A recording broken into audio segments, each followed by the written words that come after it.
1 Pedro, capítulo 5, do versículo 5 ao 8, nós vamos tomar esse texto como texto base nesta noite e vamos estar lendo essa escritura. 1 Pedro, capítulo 5, do versículo 5 ao 8. Glória a Deus. Nós temos falado há alguns dias, já há algumas semanas, sobre fé, sobre confiarmos em Deus. O último culto, que foi o culto do aniversário de 23 anos, nós falamos sobre nele nós podemos confiar. Em Deus nós confiamos. E hoje, de certa forma, nós vamos dar continuidade a esta palavra, falando um pouco mais sobre esse tema que é tão importante para as nossas vidas. 1 Pedro, capítulo 5, versículo 5, diz a Bíblia Sagrada assim: rogo igualmente aos jovens, sede submissos aos mais velhos, outros sim, no trato de uns para com os outros, cingivos de toda a humildade, porque Deus resiste aos soberbos, contudo, aos humildes concede a sua graça. E fique com a Bíblia aberta aí, meus irmãos, vamos acompanhando, eu já quero ir fazendo alguns comentários aqui iniciais. Esse texto fala de humildade.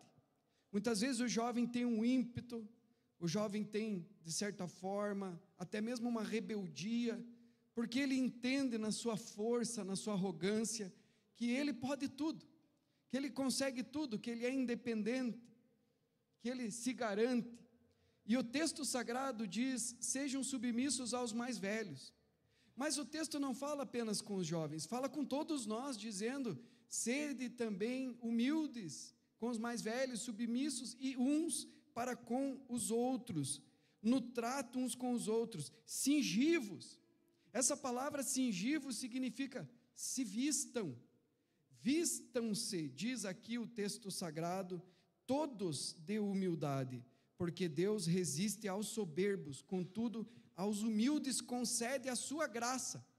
E aqui, irmãos, a graça não é apenas o favor imerecido de Deus, nem tampouco as bênçãos de Deus, porque na verdade, eu tenho dito isso, não é apenas a salvação que é graça, tudo o que nós temos é graça, e tudo o que nós temos vem de Deus, e é obra da graça e da misericórdia do Senhor. Só o fato de você acordar todos os dias pela manhã, já é a graça do Senhor, as misericórdias do Senhor, que estão se renovando sobre você. A Bíblia diz que as misericórdias do Senhor se renovam a cada manhã, e o fato de você estar vivo, respirando, já é motivo de ações de graças para a glória de Deus. Mas essa graça de que fala aqui a palavra de Deus, é a graça capacitadora, é a graça que nos capacita a vencermos o pecado e a vencermos este mundo. Por isso que nós precisamos desta humildade. Quando nós reconhecemos a nossa falibilidade humana, a nossa fraqueza, e nós percebemos que existem propensões pecaminosas nas nossas vidas, as quais nós nunca, jamais superaremos, irmãos, porque elas fazem parte da nossa carne. Então nós levantamos pela manhã, fazemos o nosso tempo a sós com Deus, meditamos na palavra e dizemos para o Senhor: Senhor, só por hoje eu não vou pecar. Só por hoje eu não vou cair nas armadilhas, nas tentações, nos laços, nos estratagemas do diabo. Só por hoje, Senhor, eu vou vigiar e vou ter vitória na minha vida cristã. E eu peço, eu dependo, Senhor, porque reconheço a minha fraqueza com humildade, ó meu Deus. Eu me reconheço assim, então eu dependo da Tua graça. E esta graça nos leva à vigilância. Porque a Bíblia diz, meus irmãos, vigiai e orai. Porque o espírito está pronto, mas a carne é fraca, e por isso precisamos desta humildade, por isso precisamos desta simplicidade, desta pureza de coração, de não sermos soberbos, porque Deus resiste ao soberbo, mas ao humilde dá a sua graça. E o versículo 6 vem aqui uma chave para a nossa pregação de hoje, diz assim: humilhai-vos portanto, ou portanto, mediante todas estas coisas, humilhai-vos sob a poderosa mão de Deus, humilhai-vos debaixo da poderosa mão de Deus. E aqui nós podemos agradecer a Deus, porque a sua mão está estendida, a sua mão está operando, a sua mão está agindo em nosso meio, a sua mão nos abençoa. E a palavra do Senhor tem uma promessa, irmãos, que os seus ouvidos não estão ensurdecidos, nem as suas mãos encolhidas, mas os seus ouvidos estão atentos e as suas mãos estão estendidas para abençoar aqueles que se achegam a Ele. Humilhai-vos, portanto, sob a poderosa mão de Deus, para que Ele em tempo oportuno vos exalte. Você pode agradecer isso nessa noite, que você está debaixo da poderosa mão de Deus? Que a mão de Deus está sobre a sua vida para te abençoar. E aí o texto continua dizendo assim, e vem aqui uma palavra de confiança, versículo 7, lançando sobre ele toda a vossa ansiedade, porque ele tem cuidado de vós. O que te deixa ansioso, irmãos? A Bíblia diz, busquem em primeiro lugar o reino de Deus e a sua justiça.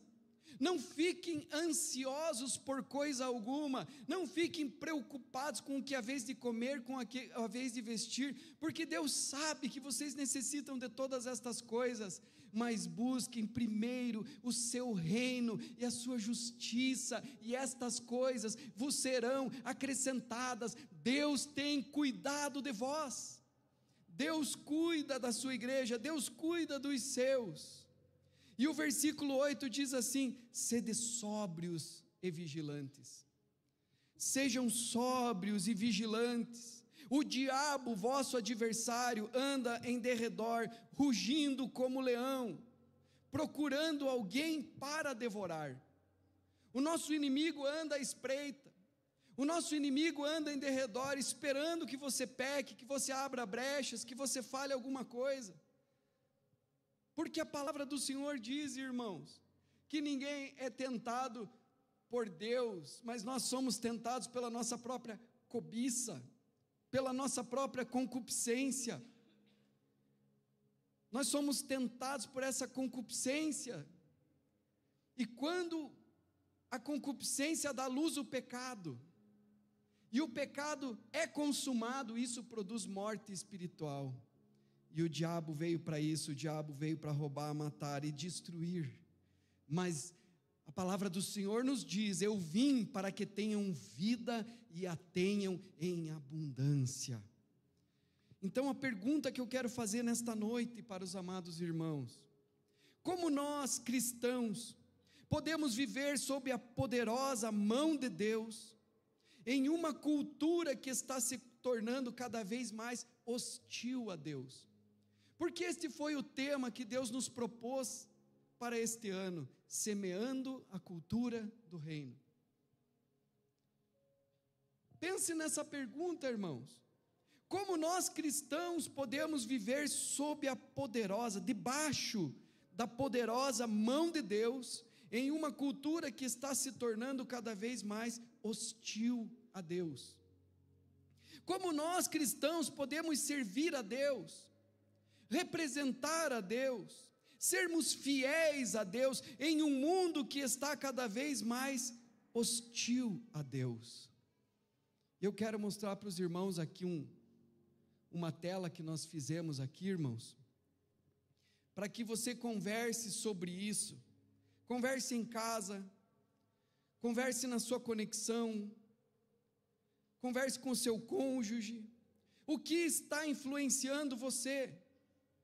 O que está influenciando a sua vida? Converse com o seu cônjuge, se você for casado, converse com a sua família, converse com a sua conexão.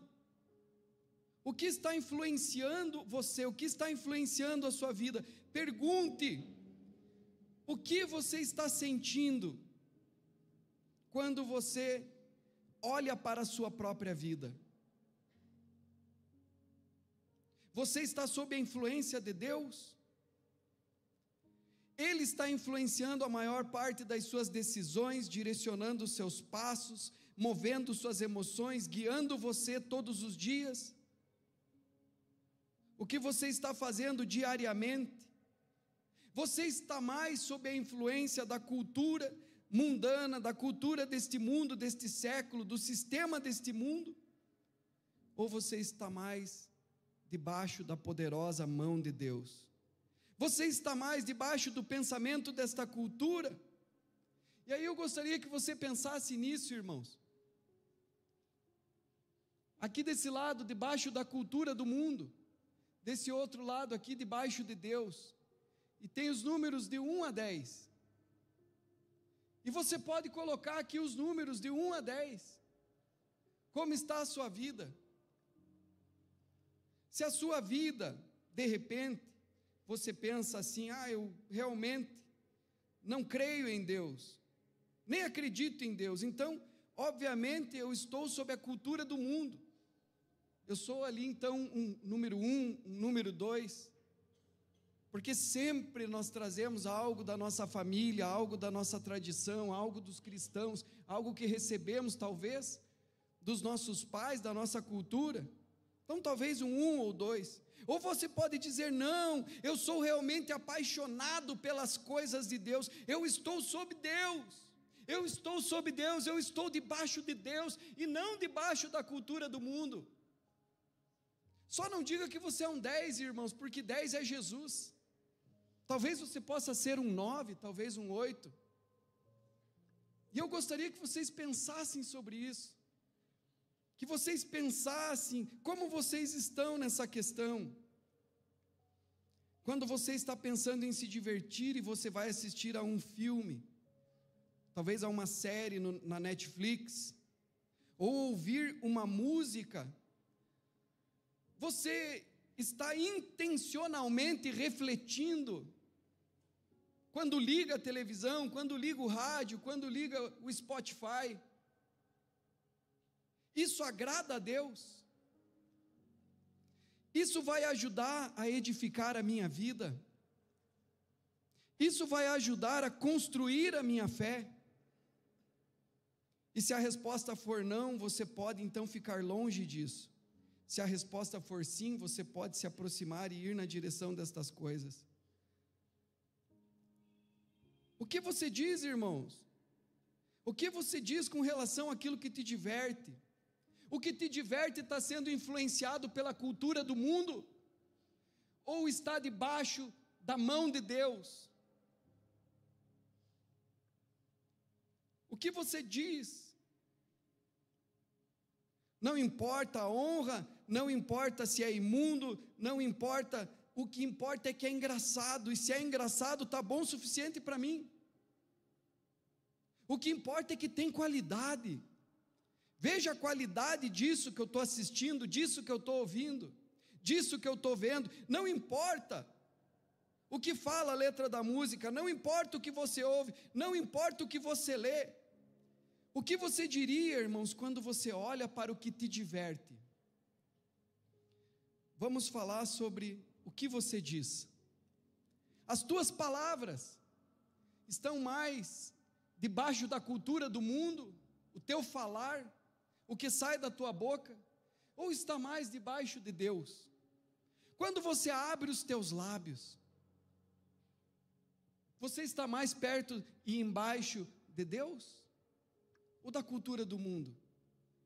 Porque a Bíblia diz, irmãos, não saia da sua boca nenhuma palavra torpe, senão exclusivamente aquela que for boa para produzir edificação naqueles que te ouvem. E talvez muitos de nós, mesmo sendo crentes, mesmo frequentando um culto, nós estamos debaixo da cultura do mundo, porque nós murmuramos, falamos mal de pessoas muitas vezes, falamos mal da igreja, falamos mal dos pastores, falamos mal dos nossos superiores no trabalho, falamos mal das pessoas, falamos palavras ofensivas, palavras agressivas, palavras torpes, muitas vezes dentro da nossa própria casa, palavras destrutivas, palavras carregadas de amargura e ressentimento.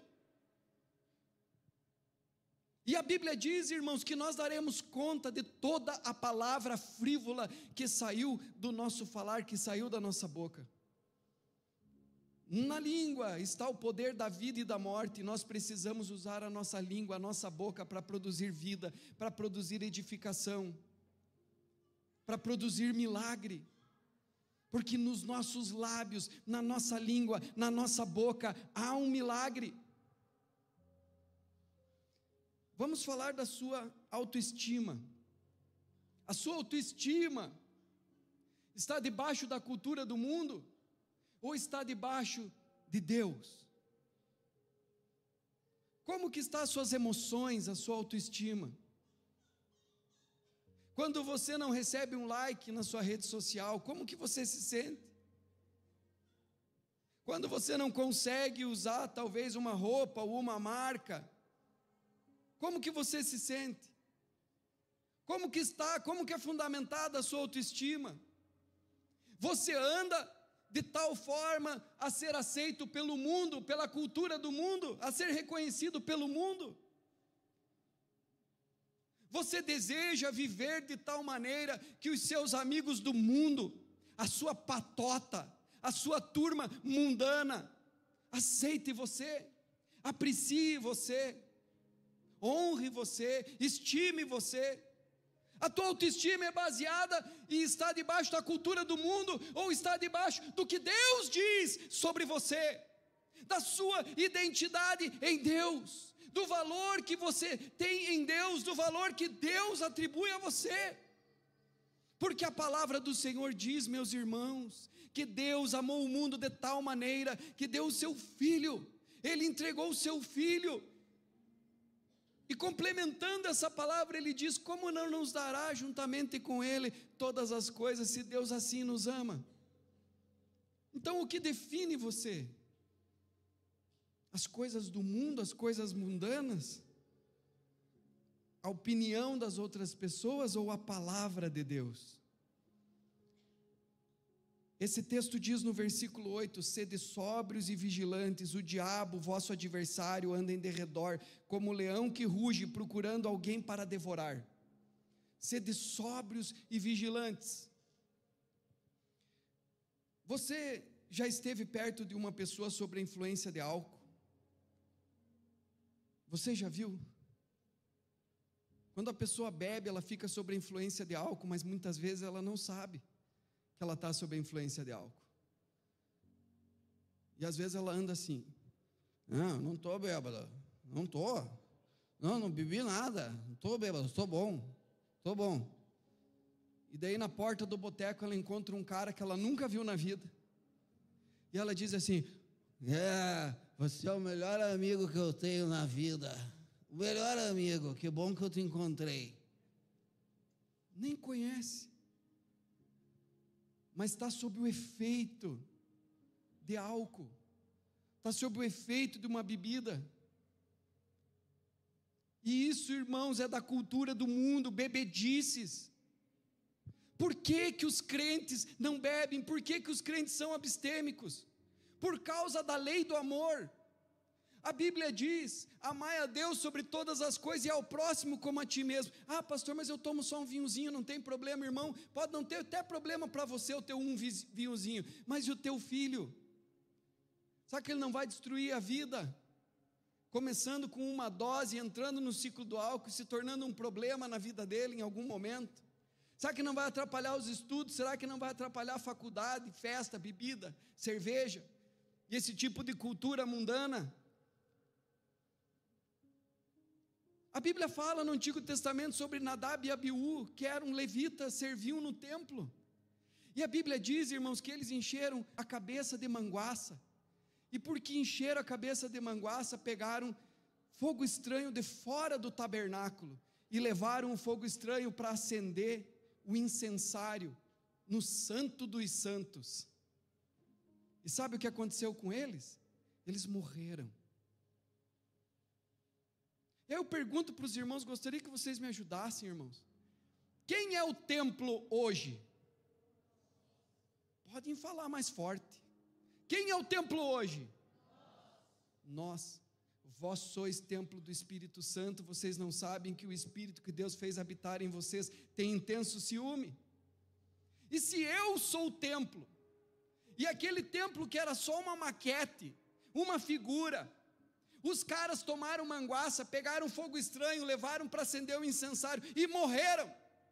E Deus chama Arão e Moisés e diz assim: nunca mais bebam e entrem na minha presença, para que não morrais, porque vocês têm a incumbência, a responsabilidade de ensinarem ao povo a diferença entre o justo e o injusto, entre o puro e o imundo, entre o santo e o profano. Nós, igreja, temos esta responsabilidade, irmãos, hoje. Como povo de Deus, que Jesus é o nosso cabeça, nós temos essa responsabilidade. Por isso que o Novo Testamento diz assim: não vos embriagueis com vinho, no qual há devassidão, mas enchei-vos do Espírito. Fala claramente. Não se embriague com vinho no qual há devassidão, mas enchei-vos do Espírito. Você quer alegria, irmão? Ah, pastor, mas uma dosezinha só para dar um grauzinho. Quer alegria? Se encha do Espírito Santo. Vai orar, meu irmão. Vai orar, meu irmão. Quer alegria? Quer acender o incensário? Quer alegria? Quer acender o incensário? Pega o fogo do altar. Não fogo estranho de fora do altar, é de dentro, irmãos, é do Espírito. Jesus disse: do seu interior fluirão rios de água viva. Enchei-vos do Espírito.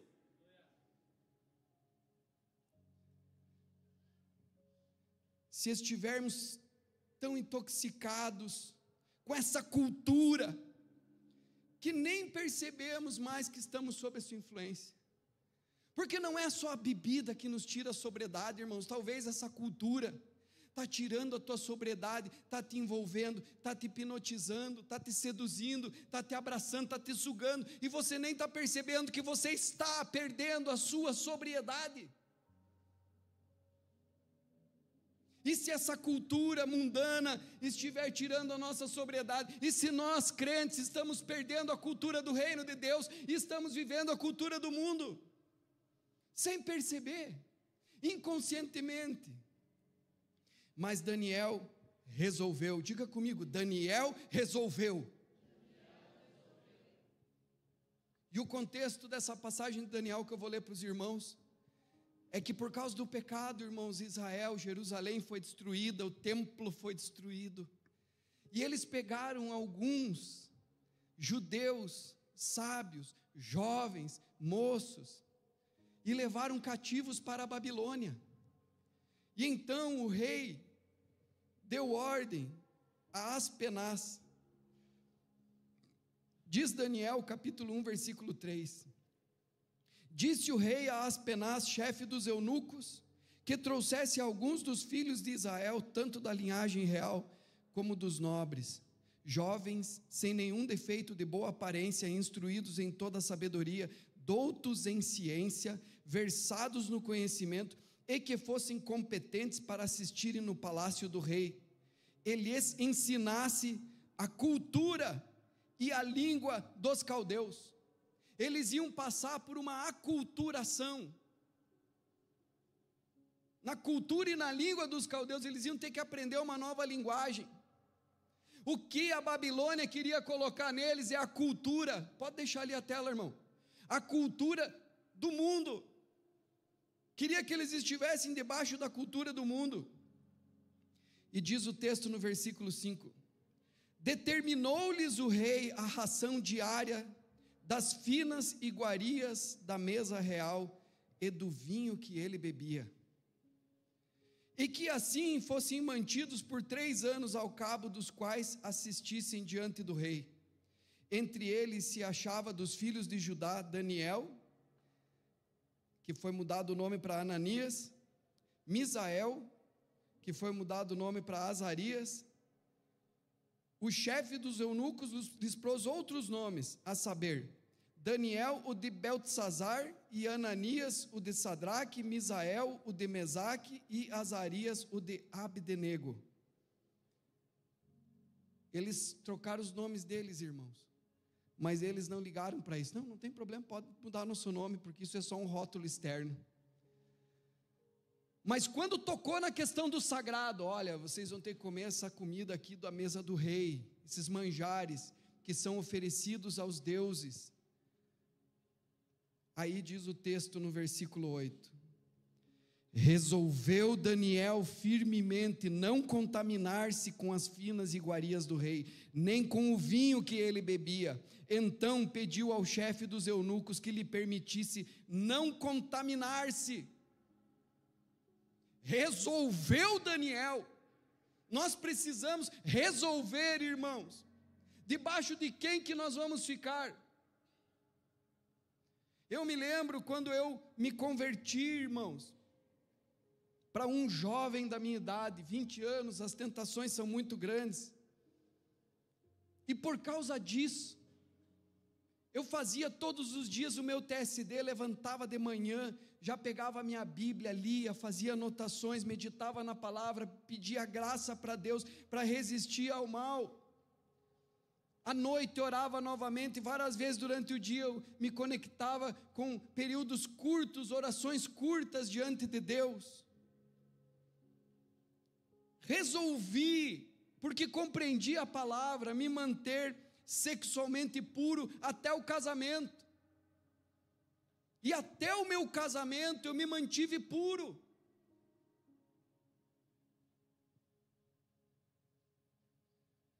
Depois de casados, irmãos, nós predeterminamos, nós resolvemos que domingo e culto é inegociável. E hoje nós podemos viajar, podemos estar em outro lugar, passeando, viajando. Não precisa perguntar, vamos no culto hoje? Isso não é pergunta. Nós sabemos que no domingo nós vamos no culto, que no domingo nós vamos na igreja, porque Jesus disse, a minha casa é casa de oração, porque Jesus diz, edificarei a minha igreja, e as portas do inferno não prevalecerão contra ela. Nós somos a igreja, irmãos, e o Senhor nos conclama, nos convoca a estarmos na presença dEle. Eu não vou faltar, a menos por força maior, ao menos por alguma coisa que eu realmente não possa estar no culto, na presença de Deus nesse dia. O que você está fazendo para você não ser arrastado pela cultura? Você está sob a influência da bondade do meu Deus?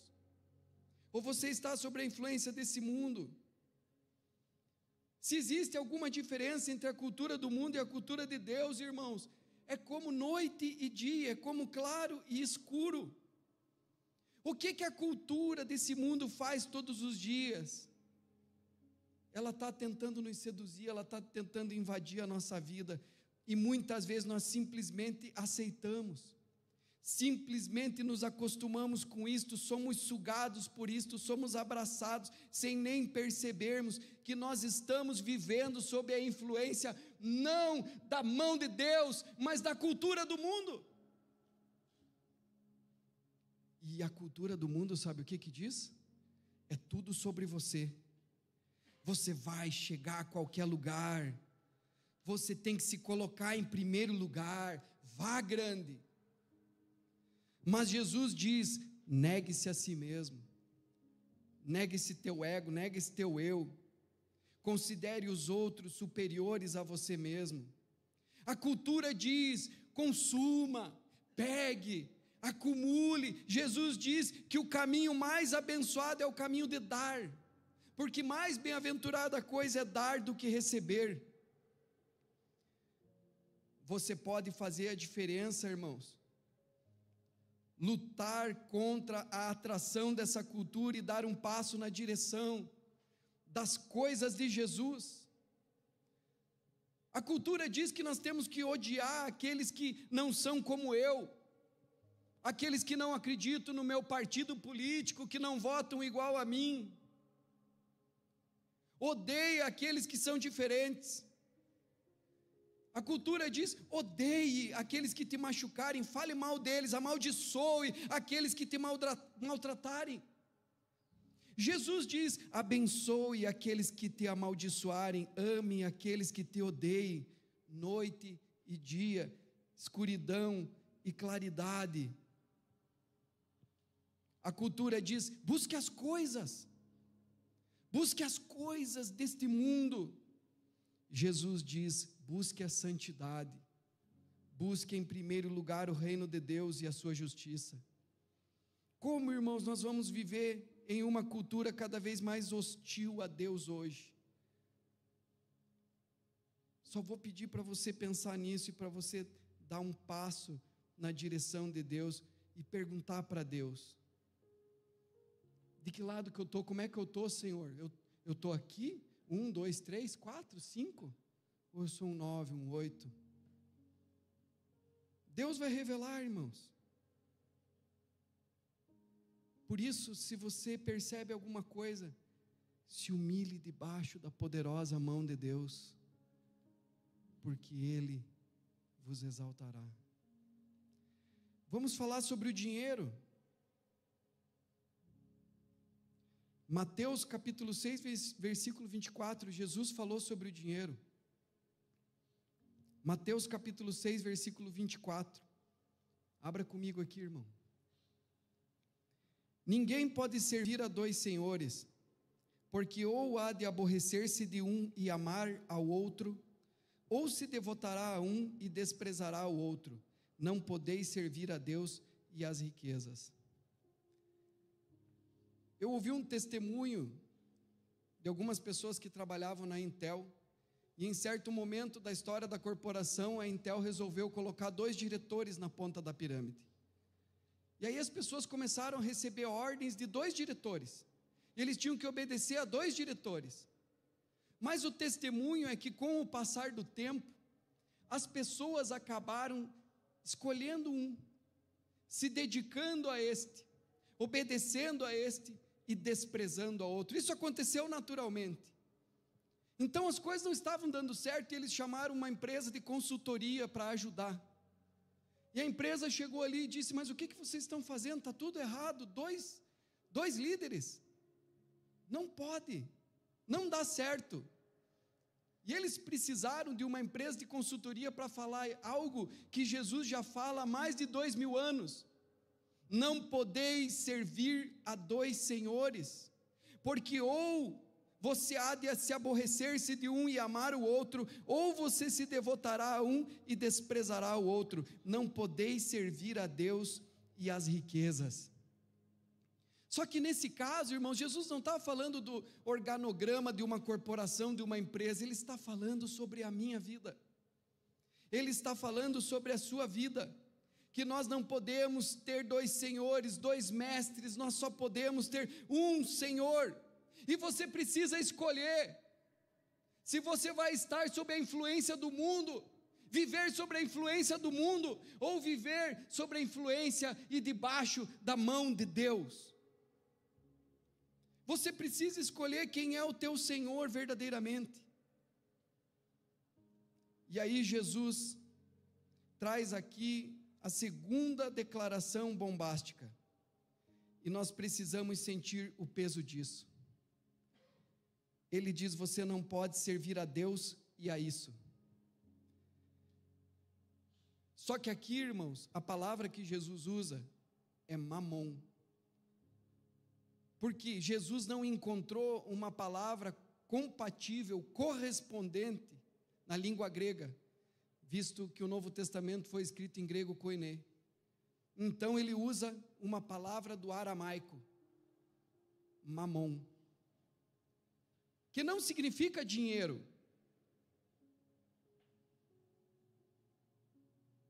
Mas muitas Bíblias hoje trazem a palavra riqueza ou dinheiro no lugar.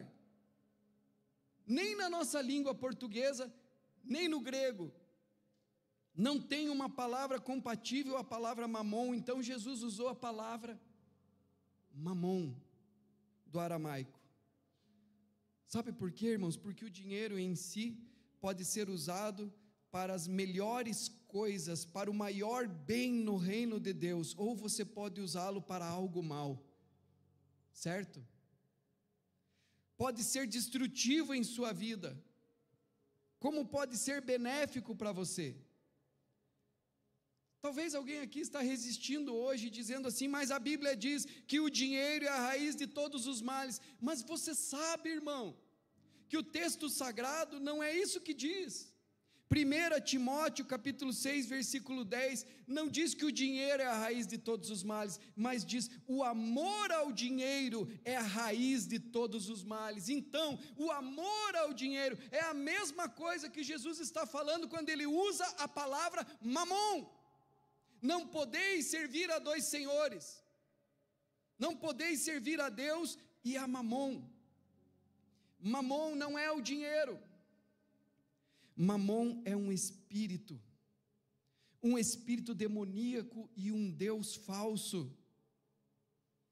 Muitos ficam receosos com essa palavra demônio, mas em Efésios capítulo 6 está escrito, irmãos, não temos de lutar contra carne e sangue, mas contra os principados e potestades, contra os dominadores deste mundo mau, que agem nas regiões celestiais. A nossa luta é contra eles. E então, a Bíblia também diz em 1 João capítulo 5, versículo 19 a 21, e esse texto é muito bom e muito oportuno. Sabemos que somos de Deus e que o mundo inteiro jaz no maligno. Sabemos que somos de Deus, estamos aqui, irmãos, debaixo da poderosa mão de Deus, mas o mundo inteiro, essa cultura mundana, jaz no maligno. Sabe o que significa essa palavra jaz? É como esse vaso, ó. O vaso jaz sobre essa mesa. O vaso está aqui, passivo, parado, jaz sobre essa mesa, está morto, e muitas pessoas estão assim nos nossos dias, mortos em seus delitos e pecados, jazem no maligno. E o texto continua no versículo 20, também sabemos que o Filho de Deus é vindo, e nos tem dado entendimento para reconhecermos o verdadeiro, e estamos no verdadeiro, em seu Filho Jesus Cristo, que é o verdadeiro Deus e a vida eterna. Filhinhos, guardai-vos dos ídolos. Tudo, irmãos, que você ama, que você coloca acima de Deus, começa a competir em sua vida por devoção, começa a competir em sua vida pelo seu amor, começa a competir em sua vida pela sua confiança. Filhinhos, guardai-vos dos ídolos. Lembra que nós estudamos, irmãos, alguns cultos atrás, 1 João capítulo 2, versículo 16 e 17, que diz assim, porque tudo o que há no mundo, a concupiscência da carne, a concupiscência dos olhos e soberba da vida, não procede do Pai, mas procede do mundo. Tudo que há no mundo, na cultura do mundo, a concupiscência dos olhos, concupiscência da carne e soberba da vida, não procede do Pai, mas do mundo. E o texto continua dizendo, mas aquele que faz a vontade de Deus, permanece para sempre. Mas aquele que faz a vontade de Deus, permanece para sempre. O mundo passa e a sua concupiscência, mas aquele que faz a vontade de Deus, permanece para sempre. Você está sob a influência do mundo? Debaixo da cultura do mundo ou mais perto, debaixo da mão de Deus? Da cultura de Deus, irmãos. Então existe um espírito de Mamon agindo em nosso mundo hoje. Se você não acredita, eu desafio você, com muita cautela, que você pode pesquisar essa palavra Mamon no Google, coloca lá, imagens de Mamon, para você ver as imagens que aparecem, você vai perceber que é um espírito demoníaco, num joguinho aí de adolescente, Dungeons and Dragons, Mamon é o arquidemônio do inferno. Naquele filme Constantine, irmãos, eu não aconselho ninguém a assistir essas bobagens, essas porcarias. Naquele filme Constantine, Mamon é o filho de Lúcifer, e ele é um dos principais vilões em muitos quadrinhos. E aqui está o que Mamon promete. Mamon promete que você pode confiar no dinheiro para te dar o que só Deus pode. Observe a raiz da palavra desse termo hebraico. Se você for num dicionário, irmãos, de aramaico e hebraico, e você traduzir a palavra Mamon, olha a raiz dessa palavra, é aquele em quem se confia. Mamon é aquele em quem se confia, e esta é a questão central. Mamon quer que você confie no dinheiro para te dar o que só Deus pode. O problema é que ele é um mentiroso. Ele promete para você segurança. E talvez você já pensou no seu coração e você está muito ansioso, muito atribulado, porque você talvez já pensou, se eu tivesse uma conta bancária com tanto dinheiro, então eu nunca mais me preocuparia na vida. E isso é uma mentira. 1 Timóteo capítulo 6, versículo 17 a 19 diz assim: exorta aos ricos do presente século, que não sejam orgulhosos, nem depositem sua esperança na instabilidade das riquezas, mas em Deus. Confia em Deus, que tudo nos proporciona ricamente para o nosso aprazimento. Confia em Deus, que tudo nos proporciona ricamente para o nosso aprazimento. Que pratiquem o bem, sejam ricos de boas obras, generosos em dar, prontos a repartir, que acumulem para si mesmos tesouros, sólido fundamento para o futuro, a fim de se apoderarem da verdadeira vida, a vida eterna. Mamon promete para você, irmão, um bom casamento. Se eu tiver dinheiro não vamos mais ter brigas domésticas, porque a gente sabe, irmãos, um dos maiores fatores de divórcio hoje no mundo é o problema financeiro, o problema do dinheiro. E o Mamon promete que você, seus filhos e sua família terão tudo o que vocês precisam. O Mamon promete para você felicidade, alegria e paz na vida. E aqui está o problema.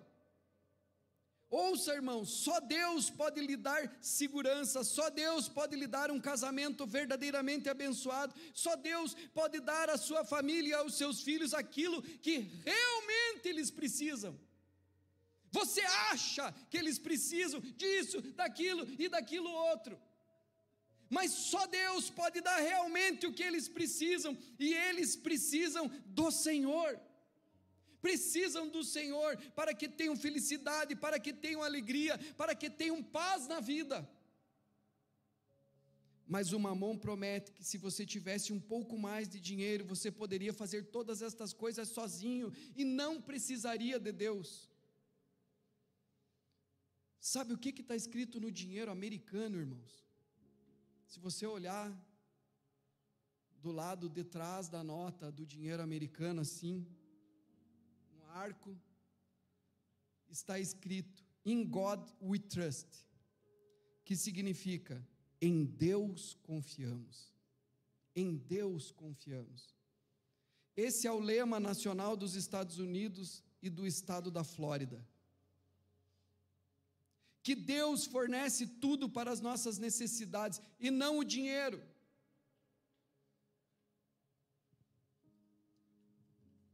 No nosso dinheiro, irmãos, não sei se vocês já observaram, mas sabe o que está escrito aqui?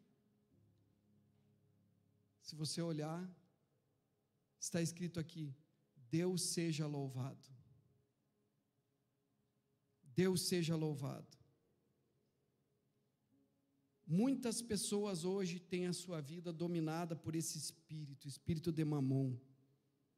É uma das maiores razões de divórcios em todos os tempos.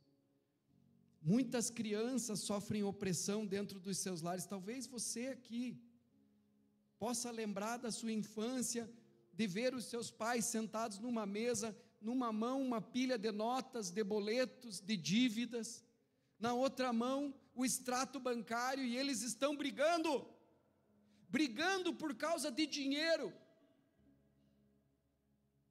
E algumas pessoas pensam: quando eu me casar, nunca vou brigar com a minha esposa por causa de dinheiro. Meus pais estão brigando porque eles têm escassez, eles não ganham o suficiente, e então eles estão brigando porque com o dinheiro que eles ganham, eles não estão conseguindo desfrutar das coisas desse mundo, dessa cultura, eles estão perdendo muitas coisas.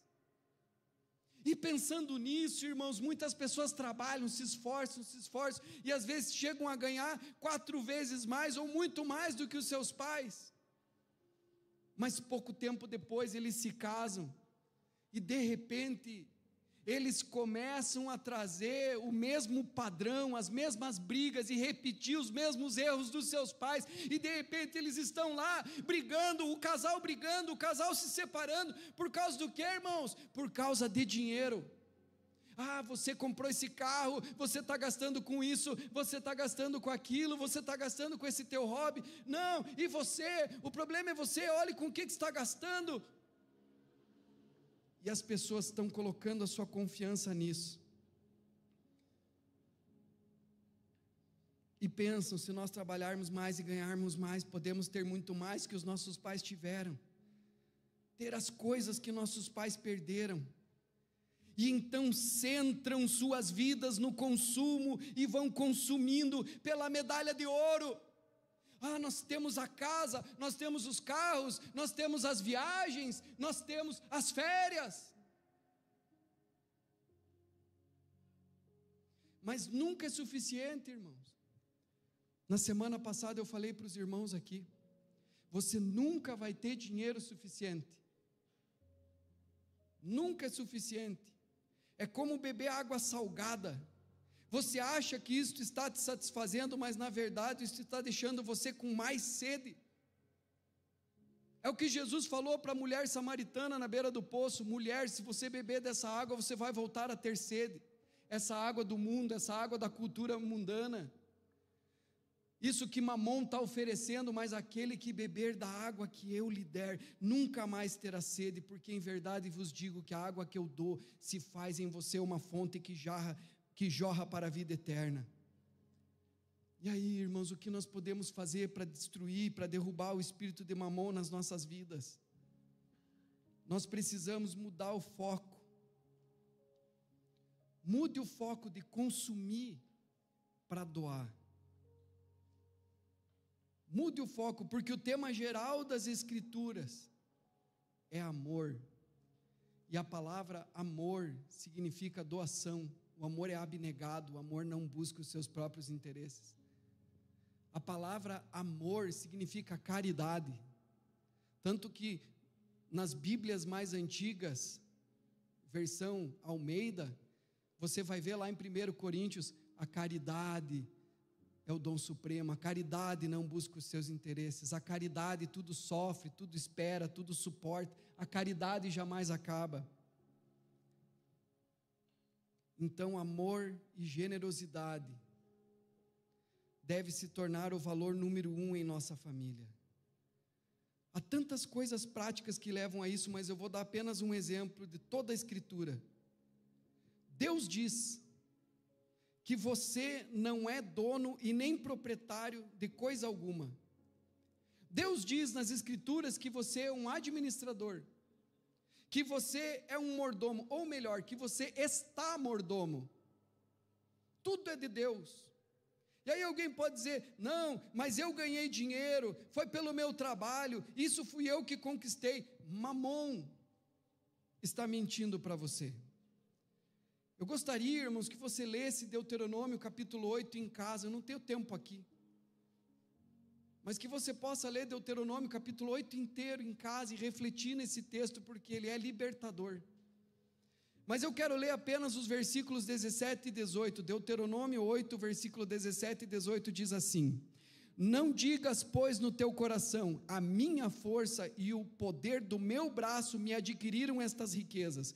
Antes te lembrarás do Senhor teu Deus, porque é Ele o que te dá forças para adquirires riquezas e confirmar a sua herança, que sob juramento prometeu a teus pais, como hoje se vê. Primeira coisa, irmãos, reconhecer que tudo vem de Deus e confiar em Deus. Você pode dizer para si mesmo: fui eu, foi a minha mão, mas você tem que lembrar, irmão, que foi Deus que te deu capacidade de produzir riqueza. Deus está dizendo para todos nós: eu dei a você a mente, eu dei a você a força, eu dei a você as habilidades para que você trabalhe. E é aí que muitas vezes o homem tem que se arrepender por pensar assim: Senhor, eu me arrependo por essa arrogância, por pensar assim. Eu estou mordomo, tudo é teu e tudo vem das tuas mãos, e eu te louvo. Eu confio em ti, eu louvo a ti. Segunda coisa, nós começamos a viver com um orçamento. Começar a viver com um orçamento, irmãos. Porque se você é mordomo, se você é o administrador dos recursos que Deus põe nas suas mãos, então você não pode administrar de qualquer jeito. Você não entrega os seus recursos para uma pessoa que vai fazer uma aventura, que vai improvisar. Me dá aqui, vou ver o que dá, vou improvisar aqui. Não, você tem que ter um plano. Você tem que administrar os recursos e tudo que Deus coloca na sua vida. Terceiro, comece a aprender a se contentar. Porque a palavra de Deus diz que a vida do homem não consiste na abundância de bens que ele possui. Então, é importante você ter contentamento. Quarto, nós nos tornamos radicais sobre tentar sair das dívidas, porque a Bíblia Sagrada diz que aquele que deve é escravo do seu credor, escravo da prestação, escravo do banco, escravo do financiamento, escravo da pessoa que você pediu dinheiro emprestado. Então você tem que se tornar radical em sair das dívidas, e todas estas coisas levam à questão número 1, tudo vem de Deus. Então a primeira coisa que nós devemos fazer, irmãos, é sermos generosos, e isso é uma criptonita para o poder de Mamon nas nossas vidas. A generosidade derruba Mamon nas nossas vidas, porque quando você aprende a ser generoso, você aprende a confiar em Deus, ao invés de confiar em Mamon. Um irmão que fez o curso de finanças testemunhou: pastor, eu comecei a administrar, então eu fiz uma simples planilha no Excel, porque eu queria ver se eu estava sendo realmente fiel com Deus no dízimo. E aí quando eu fiz a planilha e eu fui olhar, eu não estava dando 10%, porque eu li na Bíblia e eu percebi que a linha básica que Deus pede que nós venhamos devolver a Ele, na casa dEle, é 10%, a linha mínima básica, e eu estava dando 7,6%, e então eu resolvi no meu coração, eu vou entregar o dízimo para o Senhor. E quando eu resolvi dar o dízimo para o Senhor, eu fui fazer a minha planilha e eu vi que aquele valorzinho do final do mês, que era positivo, se tornou negativo. E aí eu questionei: mas Senhor, e agora? Como que eu vou fazer isso? E muitas vezes nessa hora, Mamon fala com você: não dá, não tem jeito. Sabe por quê, irmãos? Porque nós estamos invertendo. Estamos primeiro fazendo todas as coisas, e se sobrar, dá para ser dizimista. Então você é dizimista. Mas a Bíblia diz a primícia, o primeiro, esse 10%, que não é 8%, não é 6%, não é 7%, é 10%. O texto de Malaquias diz: trazei todo o dízimo à casa do tesouro, para que haja mantimento na minha casa.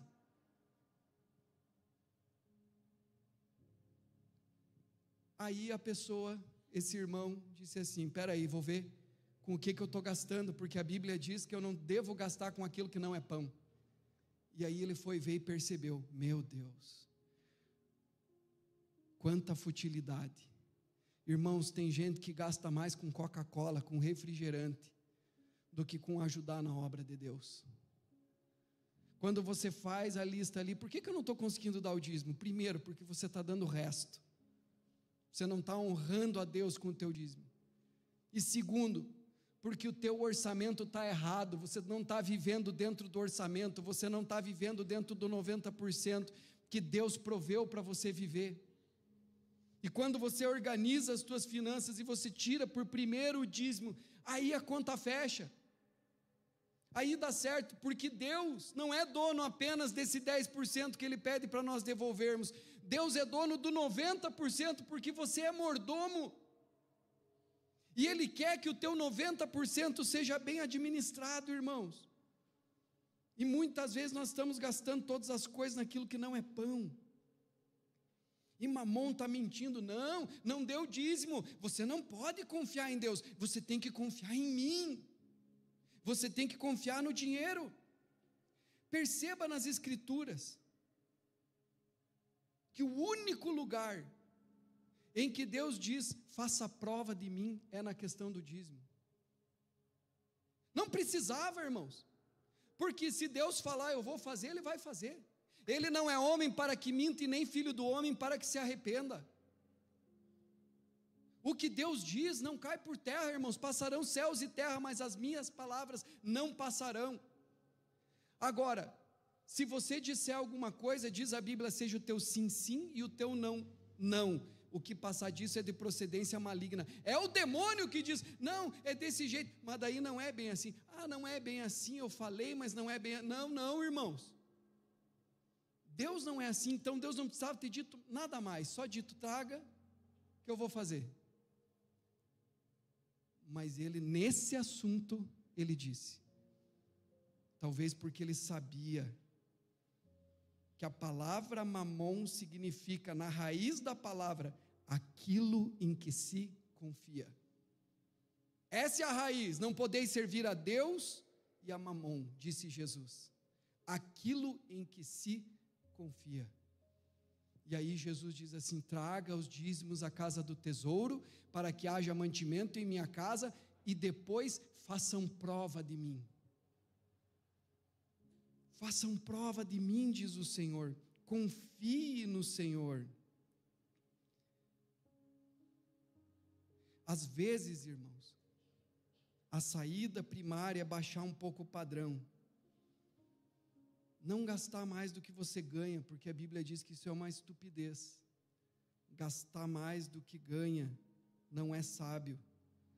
Cortar outras coisas, mas não o dízimo. A Bíblia nos adverte a isso. E a palavra do Senhor diz, trazei todo o dízimo. Agora escute e ouça com atenção. Essa mensagem não é dar para prosperar. Porque tem aquele evangelho da prosperidade. E esse foi um rótulo errado que uma corrente teológica deu a uma heresia que existe e que permeia até nos nossos dias. Teologia da prosperidade, evangelho da prosperidade. Por que o rótulo é errado? Porque de fato Deus prospera os crentes. De fato Deus abençoa a vida dos crentes. Então nós não estamos falando dessa mensagem de dar para prosperar, irmãos. Quando você é generoso, muitas vezes Deus abençoa, mas você entende que as suas bênçãos são para que você possa ser um canal maior ainda no reino dele, não para o seu próprio reino. O evangelho da prosperidade diz, Deus prospera para você. Mas Jesus diz, no Novo Testamento, aquele que dá semente ao que semeia e pão para o alimento, multiplicará a sua... Me ajudem, irmãos. Aquele que dá semente ao que semeia e pão para o alimento, multiplicará a sua sementeira. É a sementeira que vai multiplicar. Para que você seja um rio, e não uma represa, não um lago.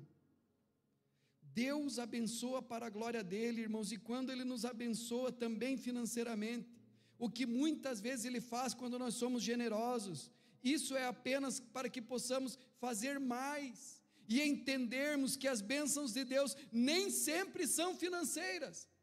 E eu diria para os irmãos que as maiores bênçãos que Deus nos dá, são aquelas que o dinheiro não pode comprar.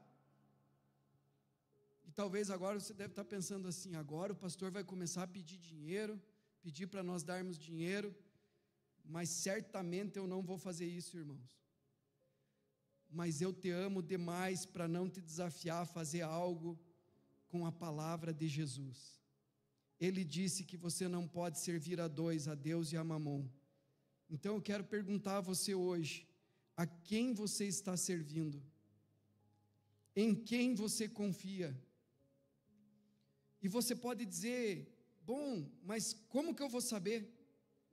Basta você olhar para o teu orçamento.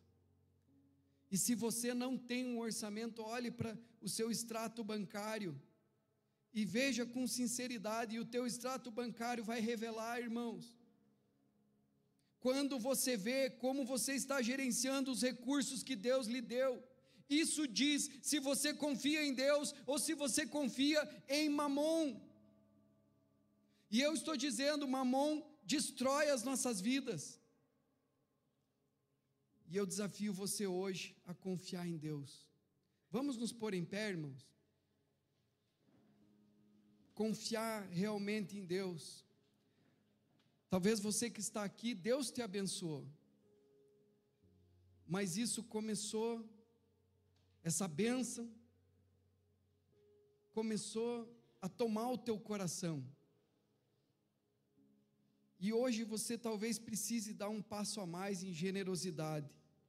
Subir um nível em generosidade. E eu só quero desafiar os irmãos a serem fiéis a Deus e ao trabalho que Ele está fazendo, irmãos. Porque nós sabemos que o nosso tempo sob a terra é curto. E a única coisa que nós podemos levar conosco para o céu são as pessoas que impactamos por Jesus. E a nossa igreja é um local que está impactando as pessoas para Jesus, então é um lugar digno para que você queira ser generoso, para que você queira ser fiel, queira fazer parte. Deus criou um caminho para nós nos libertarmos desse espírito de Mamon. E quando nós fazemos como Daniel, escolhemos firmemente não nos contaminarmos com as finas iguarias desta cultura, e rompermos com o espírito de Mamon, confiando no Senhor, o Senhor nos abençoa. Certamente, irmãos, certamente alguém aqui está passando por problemas em seu casamento e está sofrendo por causa desse assunto. Ou você não é casado e apenas está lutando internamente. E esta é uma maneira de você se libertar. Mude do consumo para a doação. Escolha firmemente confiar em Deus cada vez mais e apenas seja fiel. Nele você pode confiar, em Mamon não. Talvez muitos aqui, muito tempo, estiveram aprisionados em Mamon. Inconscientemente você adorava Mamon e isso quase destruiu a sua vida. Mas a partir de hoje, confie em Deus. Eu não sei o que isso significa para você, irmão.